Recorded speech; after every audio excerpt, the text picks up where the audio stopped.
नमस्कार दोस्तों, मैं तुषार गोदारा एक बार फिर आपका स्वागत करता हूं अपने YouTube चैनल क्रैकर्स अड्डा पे। एक बार फिर हम अपने नेक्स्ट लेक्चर अपना फैटमैन बुक सीरीज जो आपके लिए स्टार्ट की थी, उसके लिए एक बाइलिंगुअल सीरीज हम आपके लिए लेके आए थे। और स्टार्टिंग में हमने कौन सा टॉपिक आपके लिए हिस्ट्री टॉपिक स्टार्ट किया था, उसका 8th लेक्चर आज आपके साथ लेके आए हैं। आपका टॉपिक का नाम है गुप्त डायनेसिटी। तो आपने काफ़ी दिन का पीछे क्लास में गैप आ गया, पहले दिवाली और फिर उसके बाद में तबीयत काफ़ी ख़राब होने की वजह से, उसके लिए मैं आप सभी से माफ़ी चाहता हूँ। अब वापस से सारी क्लासेस आपके साथ वैसे ही कंटिन्यू रहेंगी। तो चलिए बिना किसी देरी के अपने आज का टॉपिक का स्टार्ट करते हैं। गुप्त जो है काल है, गुप्त डायनेसिटी। तो इसमें सबसे पहले ओवरव्यू देखेंगे तो इसका फाउंडर कौन थे गुप्त डायनेसिटी के, वो थे श्री गुप्त। ये क्वेश्चन कई बार पूछा जाता है बहुत सारे स्टेट एग्जाम में, एसएससी बैंकिंग के एग्जाम्स के अंदर, कि आपका गुप्त डायनेसिटी के फाउंडर कौन है। तो श्री गुप्त है। किसके पुत्र थे ये? घटोत्कच के पुत्र थे। कहाँ कहाँ किस एरिया के अंदर जो आपका रूल किया था? तो यूपी, एमपी और बिहार का जो है एरिया था, जिसको क्या कहा जाता था? मध्य देश कहा जाता था। उस जो है आपका एरिया के अंदर इन्होंने रूल किया था। किसने? आपका श्री गुप्त ने, स्टार्टिंग में जब गुप्त डायनेसिटी आई थी। और क्या थे ये? फेडेटरीज थे। किसके? कुशांस के। आपके सामंत थे, कुशानों के सामंत थे। कौन? गुप्त। और known as the golden age of India, इस एज को जो आपका गुप्त काल को है भारत का स्वर्णिम काल या गोल्डन एज कहा जाता है। इसका कारण क्या था? क्योंकि ये आपका आर्ट, साइंस और लिटरेचर के अंदर जो आपकी अचीवमेंट्स इस काल के अंदर पाई थी इन्होंने, उसकी वजह से इसको गोल्डन एरा, गोल्डन एज कहा जाता था। तो संस्थापक श्रीगुप्त, पुत्र घटोत्कच के, शासन क्षेत्र मध्य देश, उत्तर प्रदेश, मध्य प्रदेश, बिहार, प्रारंभ में कुषाणों के सामंत थे। भारत का स्वर्ण युग यह कहा जाता है क्योंकि कला, विज्ञान व साहित्य में महान उपलब्धियों इन्होंने हासिल की थी। इसी कारण इसको जो है आपका गोल्डन एज कहा जाता है इंडिया का। नेक्स्ट अपना बात करेंगे इसके पहले महान शासन चंद्रगुप्त फास्ट। इनका टाइम पीरियड क्या रहा? 319 से 335 एडी इनका जो आपका टाइम पीरियड रहा। टाइटल क्या है? इन्होंने अपना खुद को टाइटल दिया, महाराजाधिराज का टाइटल इन्होंने धारण किया। मैरिड टू कुमार देवी, इनकी शादी किससे हुई थी? लिच्छावी प्रिंसेस थी कुमार देवी, उनसे इनकी शादी हुई। स्टार्टेड गुप्त एरा इन 3192 टू 320 एडी। इन्होंने गुप्त एरा या गुप्त संवत जिसको कहा जाता है, उसकी स्टार्ट की थी। किसने? चंद्रगुप्त प्रथम ने। तो उपाधि महाराजाधिराज, विवाह कुमार देवी, लिच्छावी कुमारी से किए, लिच्छावी प्रिंसेस थी राजकुमारी, उससे की। गुप्त संवत की शुरुआत की कब? 319 से 320 ईस्वी के अंदर। और स्वर्णिम मुद्राएं जारी की, जिन्हें बाद में क्या कहा गया? दिनार्स कहा गया। इशूड गोल्डन कॉइन्स या गोल्ड कॉइन्स, जिनको बाद में क्या कहा गया, या उसी समय दिनार उनको जो आपका कहा गया। नेक्स्ट आपका समुद्रगुप्त। इनका टाइम पीरियड 335 से 375 AD, 335 to 375 AD. Greatest ruler of Gupta dynasty, sources Prayag Prashasti. कहाँ से इनकी जो है जानकारी मिलती है? प्रयाग प्रशस्ति मिलती है। कहाँ ये रिटर्न है? आपका इलाहाबाद पिलर है जो आपका इंस्क्रिप्शन, उसके ऊपर रिटर्न है। किसके द्वारा ये कंपोज किया गया था? हरिसेन के द्वारा इसको कंपोज किया गया था। Title Napoleon of India, VS. Smith के द्वारा इनको जो आपका ये टाइटल दिया गया था, भारत के नेपोलियन। किसको दिया गया था? समुद्रगुप्त को। Patronise art and music played, इसने जो आपका किसको संरक्षण किया? आर्ट एंड म्यूजिक को संरक्षण दिया। और वीणा जो है आपका, वीणा वादन खुद करते थे समुद्रगुप्त।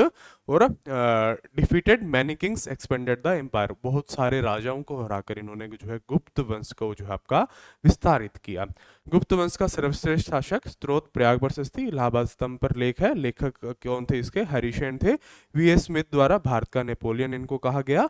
अश्वमेध यज्ञ किसने किया? इन्होंने आपका परफॉर्म अश्वमेधा यज्ञ, अश्वमेध यज्ञ परफॉर्म किया था समुद्रगुप्त ने। और आपका संगीत व कला के संरक्षक थे, समय वीणा वादन करते थे, अनेक राजाओं को पराजित कर साम्राज्य का विस्तार किया था। किसने? समुद्रगुप्त ने। तो ऐसे ही क्वेश्चंस आपके एग्जाम में पूछे जाते हैं कि समुद्रगुप्त का टाइम पीरियड, किस एरिया में इन्होंने रूल किया, किसका वादन करते थे? तो वीणा का वादन करते थे। या गुप्त काल में सबसे ज्यादा जो आपके म्यूजिक के संरक्षक कौन माने जाते हैं? तो समुद्रगुप्त माने जाते हैं। और किसके ऊपर इनकी जानकारी मिलती है? तो प्रयाग प्रशस्ति। भारत का नेपोलियन किसे कहा जाता है? तो समुद्रगुप्त को कहा जाता है। किसके द्वारा कहा गया? वी.एस. स्मिथ के द्वारा कहा गया। और आपका प्रयाग प्रशस्ति के लेखक कौन थे? तो हरिसेन इसके लेखक थे। तो ऐसे क्वेश्चंस आप इनसे निकाल सकते हैं जो आपके एग्जाम में डायरेक्ट आपके पूछे जाते हैं। नेक्स्ट आपका चंद्रगुप्त द्वितीय, इनका टाइम पीरियड 380 टू 415 एडी। और आपका power gained after killing his brother Ramagupta, इन्होंने जो है शासन या गद्दी हासिल की इसको अपने भाई को मारकर, जो इनका नाम था रामगुप्ता, इनका नाम था। मैरिड ध्रुव देवी रामगुप्ता वाइफ, अपनी भाई की पत्नी से आपका ध्रुवा देवी जिनका नाम था उनको हत्या कर कर उनकी इनसे शादी की। अलायंसेस विद वाकटक वाया डॉटर प्रभावी गुप्ता, और आपका डॉटर की शादी करके वाकटक डायनेसिटी से इन्होंने जो आपका लिंक बनाया। टाइटल जो है इनको मिला था विक्रमादित्य का टाइटल मिला था, तो चंद्रगुप्त द्वितीय को ही जो आपका विक्रमादित्य कहा जाता है। इसमें भी काफी लोगों को कंफ्यूजन होती है, तो इसको भी आप दूर करें। Issued silver coins after defeating शक, शकों को हराकर इन्होंने कौन से सिक्के जारी किए थे? सिल्वर कॉइन्स, जो आपके चांदी के सिक्कों को इन्होंने जारी किया था। Visited by Fa-Hien Chinese traveller, इन्हीं के जो आपका शासनकाल के दौरान जो है फाइयान था एक चाइनीज ट्रेवलर, उन्होंने जो आपका इनका एरिया का जो आपका दौरा किया था। भाई रामगुप्त की हत्या के बाद सत्ता की प्राप्ति की, विवाह ध्रुव देवी रामगुप्त की पत्नी से किया, वाकटक वंश से संबंध, पुत्री प्रभावी गुप्ता का विवाह, और आपका उपाधि विक्रमादित्य। शक पर विजय के बाद में जो है आपके रजत मुद्राएं जो आपकी जारी की, और फाइयान ने इनके शासनकाल में भारत का भ्रमण किया। फाइयान कौन थे? एक चाइनीज ट्रैवलर थे। और एक आपका नवरत्न फेमस थे चंद्रगुप्त द्वितीय के, इनके जो आपका 9 जेम्स जिनको कहा जाता है नवरत्न, तो उनके नाम अलग अलग, और वो किस एरिया में अपने जो आपका, और उनको भी कुछ को जैसे कालिदास को क्या कहा जाता था, तो ये हम देखें। तो आप पहला आपका अमर सिंह, ये क्या थे? आपका लेक्सियोग्राफर। अमर सिंह क्या थे? शब्द कोशाकार थे। किसके? ये भी 9 जेम्स में थे। एक थे चंद्रगुप्त द्वितीय के। धन्वंतरी फिजिशियन थे। धन्वंतरी क्या थे? वेद थे। हरिसेन कोर्ट पोइट थे। हरिसेन राज कवि थे। कालिदास ड्रामाटिस्ट थे, नाटककार थे, और इनको क्या कहा जाता था? शेक्सपियर ऑफ इंडिया, भारत का शेक्सपियर कहा जाता था। तो ये भी क्वेश्चन आता है कि भारत का शेक्सपियर किसे कहा जाता था? तो कालिदास को कहा जाता था। वराहमित्र, वराहमिहिर जिसको कहते हैं, खगोल शास्त्री। एस्ट्रोनॉमर थे आपका वरुचि, वरुचि ये आपका व्याकरणाचार्य, ग्रामरियन थे। शंकु आर्किटेक्ट थे, वास्तुकार थे। और आपका वेताल भट्ट क्या थे? मैजिशियन थे, जादूगर थे। और आपका कहापनक ये क्या थे? ज्योतिषी या एस्ट्रोलॉजर इसको इंग्लिश में आप कहेंगे। तो ये 9 जेम्स है। और इनमें से जो आपकी कालिदास की मेन राइटिंग्स में आपको बता दूं तो आपका अभिज्ञान शकुंतलम, मालविकाग्निमित्रम, रघुवंशा, और मेघदत्ता, कुमार संभवम, और ऋतु संहारा, ये आपकी कालिदास की मेन जो है राइटिंग्स है। इनके बारे में आपसे पूछे तो एक और आपका अमर सीमा रोट अमरकोश, और वेताल भट्ट रोट मंत्र शास्त्र। तो मंत्र शास्त्र को किसने लिखा था? वेताल भट्ट ने लिखा था। और अमरकोश को किसने? अमर सिम्हा ने लिखा था। तो आपका अमर सिम्हा या अमर सिंह जिसको कहते हैं, तो इस इन दोनों के द्वारा जो आपका वेताल भट्ट के द्वारा कौन सा आपका मंत्र शास्त्र का जो आपका लिखा गया था। वेताल भट्ट जो थे मेजिशियन, तो मंत्र शास्त्र के ऐसे मंत्र जिनसे आप जादू जो आपका पॉसिबल हो। तो ये 2 अन्य ग्रंथ है जो इनके द्वारा, और कालिदास की राइटिंग्स मैंने आपको बताई, तो इनके बारे में भी कई बार एग्जाम्स में है। ये आपका पीपीटी में नहीं ऐड किया था, तो मैं अलग से आपको बता देता हूँ। तो ये थे 9 जेम्स किसके? चंद्रगुप्त द्वितीय के।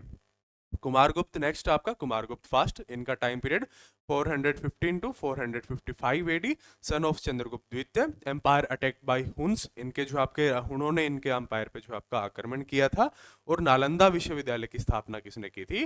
वो भी की थी कुमारगुप्त फास्ट ने। तो ये भी इंपॉर्टेंट क्वेश्चन आपके बनते हैं कि एक तो नालंदा विश्वविद्यालय की स्थापना किसने की थी? तो कुमारगुप्त प्रथम ने की थी। और आपका हुणों ने आक्रमण पहली बार किसके काल के दौरान किया था? तो वो भी कुमारगुप्त फास्ट। और किसके पुत्र थे? चंद्रगुप्त द्वितीय के पुत्र थे कुमारगुप्त प्रथम। नेक्स्ट अपने बात करते हैं स्कंदगुप्त। इनका टाइम पीरियड 455 से 467 एडी, 455 टू 467 एडी इनका टाइम पीरियड रहा था। डिफीटेड हुन सक्सेसफुली, जो आपका हुणों ने आक्रमण किया था उनको हराया किसने था? आपका स्कंदगुप्त ने हराया था। टाइटल विक्रमादित्य। भित्री पिलर इंस्क्रिप्शन से जो है इसकी जानकारी मिलती है। रिपेयर्ड सुदर्शन लेक, जो आपका सुदर्शन लेक की मरम्मत किसने करवाई थी? ये भी आपकी करवाई थी स्कंदगुप्त ने। हुणों के आक्रमण का सफल प्रतिरोध किया था। शिफ्टेड कैपिटल टू सकेटा, अयोध्या जो आपका इन्होंने, साकेत जो है आपका अयोध्या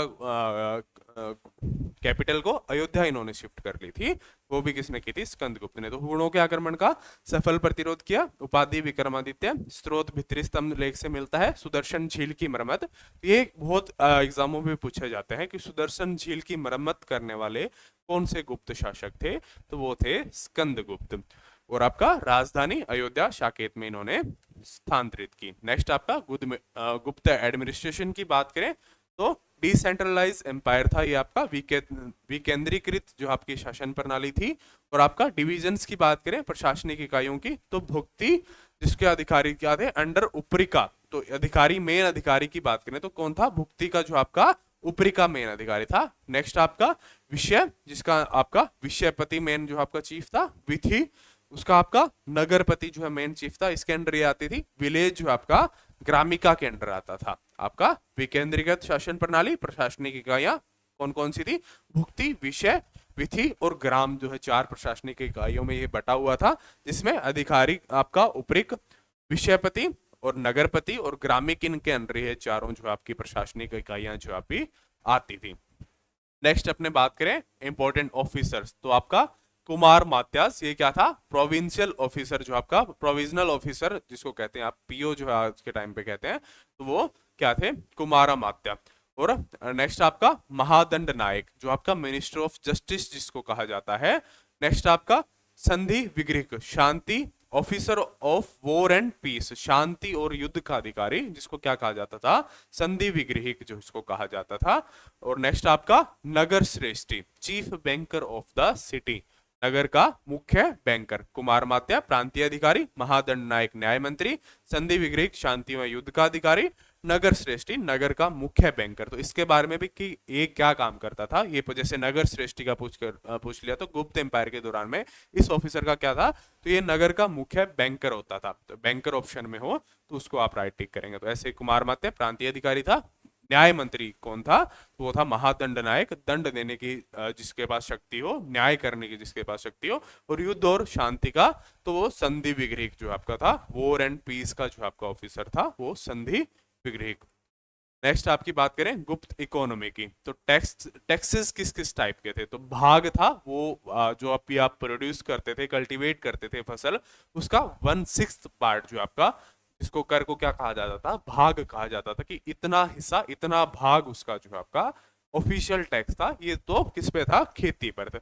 भोग, सप्लाई ऑफ फ्रूट्स फ्लावर्स पे जो कर लगता था उसको क्या कहा जाता था, भोग। और आपका बलि, बलि जो आपका जबरन कर लगाया जाता था, ऑपरेसिव टैक्स जो है आपका लोगों पर लगता था, उसको क्या कहा जाता था, कि एक हिसाब से बलि चढ़ रही है, जबरन कर है, जैसे जबरन बलि दी जाती है वैसे ही ये जबरन कर है, उसको क्या कहा जाता था, बलि। और ऊपरी कर जिसको आपका एक्स्ट्रा टैक्स, जो आपकी कोई भी जो आपका एक्स्ट्रा टैक्स, जैसे किसी भी भूकंप की स्थिति में, फसल बर्बादी के और युद्ध के समय में जैसे एक्स्ट्रा टैक्स एकदम जो आपका इम्पोज कर दिया गया, उसको ऊपरी कर कहा जाता था।